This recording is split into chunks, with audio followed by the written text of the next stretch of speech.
So, House of the Dragon is now out. It is now halfway through its 10 episodes. This kind of most recent episode really felt like a mid-season finale in a way. I'm a huge Game of Thrones fan, the general property, right? The A Song of Ice and Fire books are my favorite. Game of Thrones was once my favorite show. Now that mantle is taken by Better Call Saul. I mean, I have fucking Ned Stark's Valyrian steel greatsword replica, right? Like, I was a very big fan, and I still am, conceptually a big fan of the first few seasons. It's kind of crazy that when season 8 came out, I retroactively started to dislike season 7, 6, and 5. I became disillusioned with the show and was like, okay, maybe they did make some bad decisions all along. Especially after reading the books like 3 times. It was like, okay, they really fucked some shit up. So I was very much not crazy excited about this show. I could not have my heart broken again. After season 8, it was like, do I care about something that is going to lead to what Game of Thrones now is in perpetuity, right? Do I care about a prequel leading to events that I hate? That it broke my heart. I was so, non-excited, non-hyped for this show that I didn't even remember that it was coming out until the day that it came out. Like, my brother was like, oh, are we going to watch House of the Dragon tonight? I was like, what the fuck? That's coming out? And I was like, while with Game of Thrones, it would be an event every week that I would go watch an episode. This was like, I don't know if I have time today on a Sunday to fucking do this. I'd rather go do anything else. But I watched it, and I was like, okay. They respect the source material. There's some really deep, realistic plot lines going on and some really good, believable characters. Acting's great. CGI wasn't perfect, but a lot of the costume was great. The sets were fucking amazing. And the music. So glad they brought the composer back from the first season, because goddamn. It wasn't as fantastic and grabbing to me as the first episode of GoT, because that was Bran getting pushed out of the window. That was, introduction to all these great characters and this immediate hook of Ned becoming Hand. This was more like Rhaenyra being confirmed as the heir, and that's cool, but we don't, that it's not a surprise. So, and then I watched the second episode, which was also very good. Still not necessarily floored. I was just like, okay, I'm still into it, still gonna watch it. And at that point, I was like, okay, time to read the source material. I have had Fire and Blood for a long time. I think I bought it the day it came out, but it's been on my shelf and I have not read it since a few weeks ago. And I loved it. Very good. And it was so cool to have a little bit of context of the events that this show is going to cover, because I watched the first 2 episodes and then getting that and then seeing the rest. And you're like, oh shit, this show is going to go off. So from then on, for 3, 4, and 5, episodes 3, 4, and 5, it was really cool to see how they stuck to the source material or how they branched away. Some really smart decisions all around. Unlike 3rd ep, very good. 4th ep, even better, in my opinion. 3rd ep was cool and had a lot of action, but 4th ep for me was especially deep and grimdark and fucked up. And that's what I like about Game of Thrones, is even if something is romanticized and cool and magical, it will be fucked up eventually. And that's kind of what happens with, this is going to be spoilery, that's kind of what happens with Criston Cole and Rhaenyra in episode 3. They're really getting along and having a good time together, and then episode 4 happens and he breaks his vows and has sex with her. And it's not a cool scene. I mean, some people might think that, but I was like, that's a fucking death sentence. The 2 actors really did such a good job portraying how complicated and emotional this scene is, and how each characters are feeling a different thing. Like, Rhaenyra is feeling liberated and is exploring her sexuality in a way that any princess would not be able to do or risk doing, while Criston Cole is very much in love with Rhaenyra and is risking this because he might think that she loves him back, or think that this might be the first step into her loving him back. And you can really, we as the watcher really know that, nah, sorry bro, you are a Dornish Stormlander, I guess, who doesn't matter, and that's just not gonna happen. There's this really cool shot during that scene where he takes off his white cloak and folds it up and puts it off to the side, and you're like, ooh-wee, that's good shit, that's good symbolism. But then this 5th ep, that was fucking good. Not peak Game of Thrones yet, because, we haven't reached the true climaxes, but it was the slow bits of Game of Thrones that were really fucking good.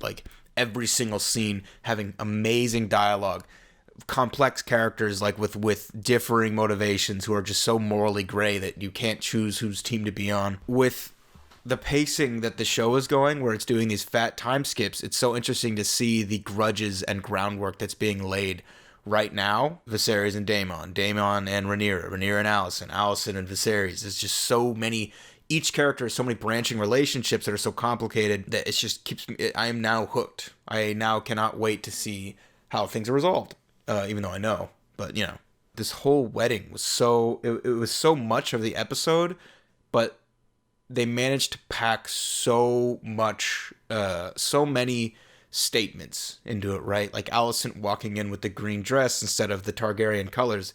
That is, and with fucking the composer's music, like, goddamn. That was such a powerful scene. And even if you don't really know what that means yet, you know it means something.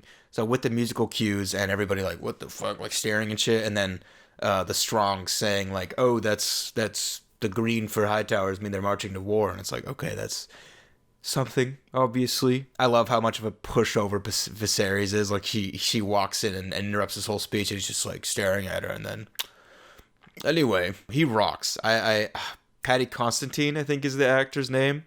Awesome. I only know him from Hot Fuzz, but in this, it's just perfect. Such a perfect portrayal of this kind of king, where he's so much like Robert, in that he drinks a lot, he's bad at ruling, he's indecisive, but he's so different at the same time, because Robert was battle-hardened and really brutal. Viserys just wants everyone to get along, and he can't put his foot down on anything, right? Even when he's super adamant about Rhaenyra being the heir, he's still, he could do so much more to make that happen and be clear. He just doesn't want to piss anyone off. But this one move of making Rhaenyra his heir is pissing everybody but his daughter off. There's that line, I think, in the 4th episode where Rhaenyra's like, oh, because Rhaenyra is such a brat right now.